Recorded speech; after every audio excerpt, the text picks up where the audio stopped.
नमस्कार साथियों, आज एक बहुत ही महत्वपूर्ण टॉपिक को लेकर मैं फिर से आप लोगों के सामने उपस्थित हूँ। साथियों, जैसा कि आप सभी जानते हैं, उत्तराखंड के अंदर जो नर्सिंग भर्ती प्रक्रियाएं चल रही है, उसमें एक सवाल बहुत बड़ा जो है वो लगातार पूछा जा रहा है कि कितने लोगों का सिलेक्शन हो चुका है, कितने लोग अभी बचे हैं। तो साथियों, इसी की तर्ज पर मैं एक डाटा आप लोगों के सामने लेकर आया हूँ। वर्ष 2016 में जो बैकलॉग की भर्तियाँ हुई थी, उसमें SC, ST, OBC कैंडिडेट्स का सिलेक्शन हुआ था, और उन कैंडिडेट्स का सिलेक्शन जो हुआ था उसकी लिस्ट जो है RTI के माध्यम से मांगी गई थी। वो लिस्ट आप स्क्रीन पर देख रहे हैं। इस लिस्ट के माध्यम से आप ये पता कर सकते हैं कि कितने लोगों का सिलेक्शन हो चुका है। अब इसमें कैटेगरी में OBC एक बहुत महत्वपूर्ण जो है कैटेगरी है, जिससे क्योंकि OBC कैंडिडेट कहाँ तक सेलेक्ट हो चुके हैं, 2015 तक के कैंडिडेट भी सेलेक्ट हुए हैं, और कौन कौन से कैंडिडेट सेलेक्ट हुए हैं आप देख सकते हैं। क्योंकि जब 2016 में बैकलॉग आया था तो 2015 तक के कैंडिडेट्स का सिलेक्शन हुआ था। तो आप इसमें देख सकते हैं SC, ST, OBC के कितने कैंडिडेट, और मेन इसमें OBC कैंडिडेट ही हैं, क्योंकि SC, ST के तो 2017 तक हो चुके हैं GNM में, लेकिन ST के 2015 में रुक गए शायद। तो ST वाले भी देख सकते हैं तो 15 में किन किन लोगों का हुआ है, और OBC वालों का 2014 में रुक गया था डिप्लोमा का, तो वो भी देख सकते हैं। डिग्री का भी डाटा मैंने इसमें डाला हुआ है कि डिग्री धारक जो कैंडिडेट हैं, किन किन का सिलेक्शन हुआ, किन किन का नहीं हुआ, और कौन कौन जो है वेटिंग में थे। अब आप लोगों के मन में एक सवाल आ रहा होगा कि कैसे पता चलेगा कि कितने कैंडिडेट का सिलेक्शन हो चुका है। तो साथियों, मैं एक चीज़ और बताना चाहता हूँ। हमारे पास एक एग्जैक्ट डाटा निकालने के लिए एक बहुत अच्छा जो तरीका है वो ये है कि हमें देखना होगा, ये लिस्ट हमारे पास है, इसमें हम काउंट कर लेते हैं जो सिलेक्शन हुए हैं उन कैंडिडेट्स जो ये कैंडिडेट हैं, इसमें OBC के कितने कैंडिडेट हैं, और रजिस्ट्रेशन जो मैंने बताए थे ईयर वाइज, तो आप देख सकते हैं उससे मिलान करके, मैच करके कि उस ईयर में किस किस का सिलेक्शन बैकलॉग में हुआ है। इससे बहुत चीज़ें क्लियर हो जाएगी। इससे आपको एक चीज़ क्लियर हो जाएगी कि हाँ, इतने कैंडिडेट इस ईयर में बचे हैं। ये बहुत क्लियर चीज़ मैं आपको बता रहा हूँ। बैकलॉग के पदों से आपको हर एक डाटा क्लियर हो रहा है, क्योंकि 2015 तक के कैंडिडेट का सिलेक्शन हुआ है। अब आपको देखना है कि किस तरह से इनका सिलेक्शन हुआ, और जो रजिस्ट्रेशन की लिस्ट है, जो पासिंग ईयर की लिस्ट है, इस ईयर में इतने लोग पास आउट हुए, मैंने नेम लेकर बताया है। उस लिस्ट को देखिए, उससे मैच कीजिए, तो उससे आपको क्लियर हो जाएगा कि उस ईयर की किन किन कैंडिडेट्स का सिलेक्शन हो चुका है। ये बहुत ही इम्पोर्टेंट डाटा है। इस डाटा की मदद से आप काफ़ी कुछ क्लियर कर सकते हैं। इससे आपको एक चीज़ क्लियर हो सकती है कि मेडिकल कॉलेज में कितने कैंडिडेट्स का सिलेक्शन होने वाला है। इसको देखना बहुत ज़रूरी है।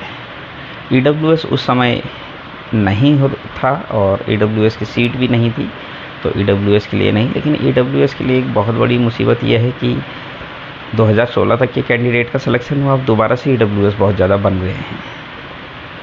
तो अब जो EWS दोबारा बहुत ज़्यादा बन गए हैं, तो फर्जी EWS के लिए जो कोर्ट की प्रक्रिया है वो लगभग फाइनल टच उसका है, फाइनल उसमें जो है कार्रवाई चल रही है। उसके बाद तुरंत कोर्ट में केस फाइल हो जाएगा। मे बी कि शायद जून में केस फाइल हो जाएगा, और क्योंकि 2 साल का प्रोविजनल पीरियड है, तो इस 2 साल के अंदर बहुत सारे लोगों की जॉब जिनकी लग चुकी है गलत तरीके से, वो बाहर हो जाएंगे।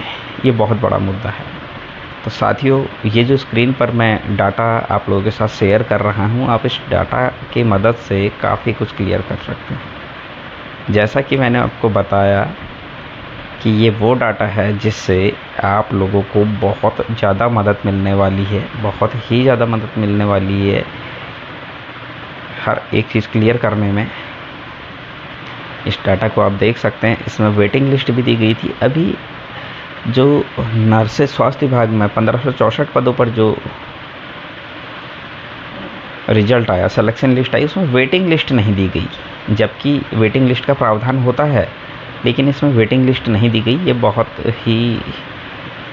बहुत ही सोचनीय विषय है कि वेटिंग लिस्ट क्यों नहीं दी गई। वेटिंग लिस्ट तो हर कहीं पर दी जाती है, आप देख सकते हैं इसमें भी वेटिंग लिस्ट दी गई है, और आप कोई सा भी वो उठाइए उसमें वेटिंग लिस्ट दी जाती है। तो फिर नर्सेस के 1564 पदों पर जो भर्ती प्रक्रिया चल रही थी, जिसमें चयन प्रक्रिया पूरी हो चुकी है, नियुक्ति मिल चुकी है, लेकिन जब चयन लिस्ट आई थी, चयनित अभ्यर्थियों की जब सूची जारी की गई थी, तो उसमें वेटिंग लिस्ट जो है वो क्यों जारी नहीं की गई, ये भी एक बहुत बड़ा सवाल है अपने आप में।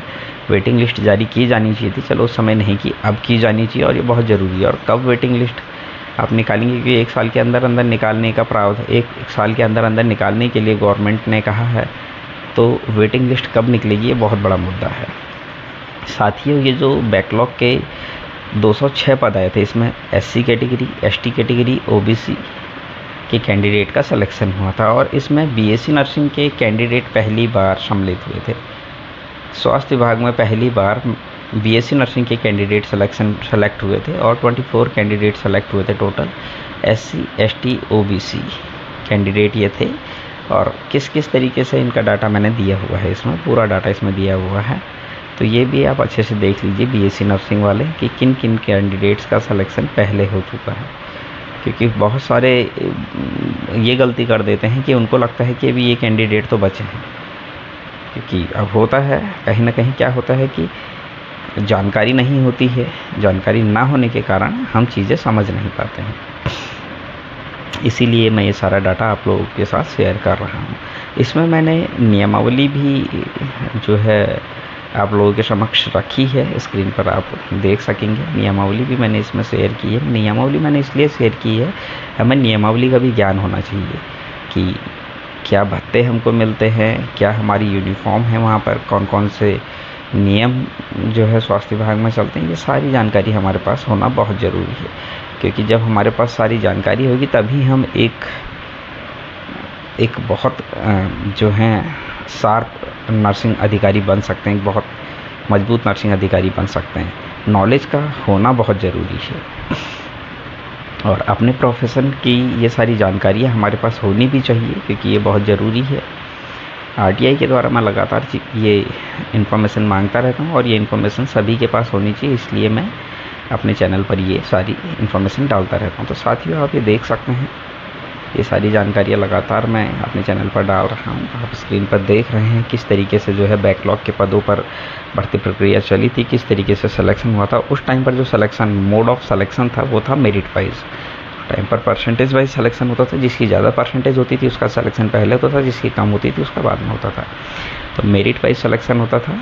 और 2016 में जब ये बैकलॉग आया तो हर्षमणि नौडियाल नाम के एक व्यक्ति जो हमारे साथ के एक BSc नर्सिंग के कैंडिडेट हैं, उन्होंने इस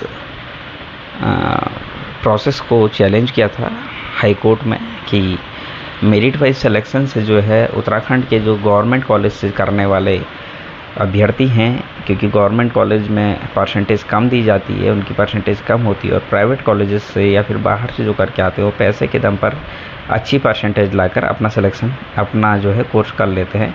तो इस पैटर्न को चेंज किया जाए। उसके बाद ही पैटर्न चेंज करने का प्रावधान आया था, और इसमें एग्ज़ाम का प्रावधान रखा गया। हालांकि उसका भी हमारे सीनियर्स द्वारा विरोध किया गया।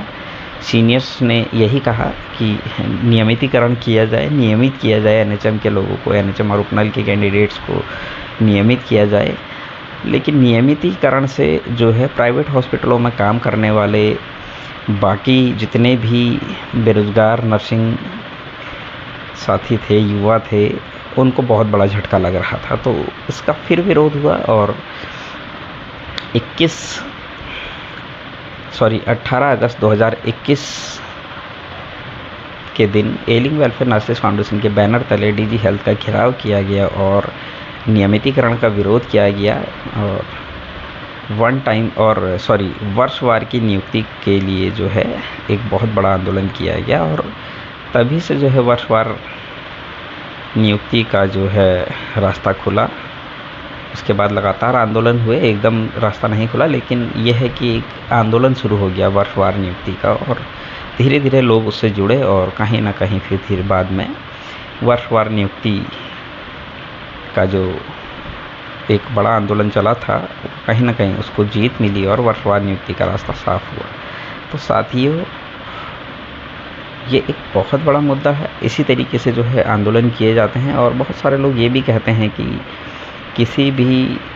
बहुत सारे लोगों ने ये भी कहा बाद में कब, अभी रिसेंटली बहुत सारे संगठन बने, उन्होंने ये कहा कि हमने बिना किसी आंदोलन के, बिना किसी धरना प्रदर्शन के जो है काम कर दिया। तो मैं आपको एक चीज़ बताना चाहता हूँ, जब प्रदेश में कोई संगठन नहीं था, कोई नर्सिंग के लिए कोई फ़ाइट नहीं होती थी, तब उस समय एलिंग वेलफेयर नर्सेस फाउंडेशन के बैनर तले काम हुआ। उस समय कोई भी संगठन नहीं था। उस समय अगर कोई संगठन होता तो उसको पता चलता किस तरीके से स्ट्रगल करना होता है, किस तरीके से भर्ती निकलवानी होती है। भर्ती निकलवाना एक बहुत बड़ा मुद्दा होता है। भर्ती निकलवाने के लिए किस तरह से स्ट्रगल किया जाता है, कैसे कैसे काम होता है, ये बहुत ज़रूरी है। जिन लोगों ने भर्ती निकलवाने के लिए काम किया, वही लोग जानते हैं कि किस तरह से उन्होंने स्ट्रगल किया है। तो साथियों, जिन्होंने स्ट्रगल किया है वो भली बात ही जानते हैं। जिन्होंने स्ट्रगल नहीं किया है वो बोल सकते हैं कि भर्ती जो है हमने बिना किसी आंदोलन के, बिना किसी धरने के किया करके, क्योंकि वहाँ ज़रूरत पड़ी ही नहीं उनको, क्योंकि वहाँ सब कुछ कराया था, भर्ती निकल चुकी थी, सब कुछ हो चुका था। तो ये चीज़ें बहुत जानने वाली है, बहुत सोचने वाली है, समझने वाली है। चीज़ें बहुत बारीकी से देखनी चाहिए। ये आप देख सकते हैं स्क्रीन पर जो बीएससी नर्सिंग डिग्री धारक कैंडिडेट्स की लिस्ट है, किस किस तरीके से जो है उनको नियुक्ति मिली, कहाँ कहाँ पर नियुक्ति मिली है, ये सारा डाटा इसमें जो है शेयर किया गया है। और जो नियमावली है, नियमावली को भी आप भली भांति देख सकते हैं। पूरी नियमावली इसमें दी गई है, साफ साफ तरीके से दी गई है। आप पढ़ सकते हैं कि क्या क्या नॉर्म्स हैं, किस किस तरीके से जो है नियमावली बनी है। 2015 की ये नियमावली है, और क्या क्या नर्सिंग अधिकारी के लिए क्या क्या नियम लागू होते हैं, क्या क्या नहीं लागू होते हैं, ये सारा डाटा इसमें दिया हुआ है।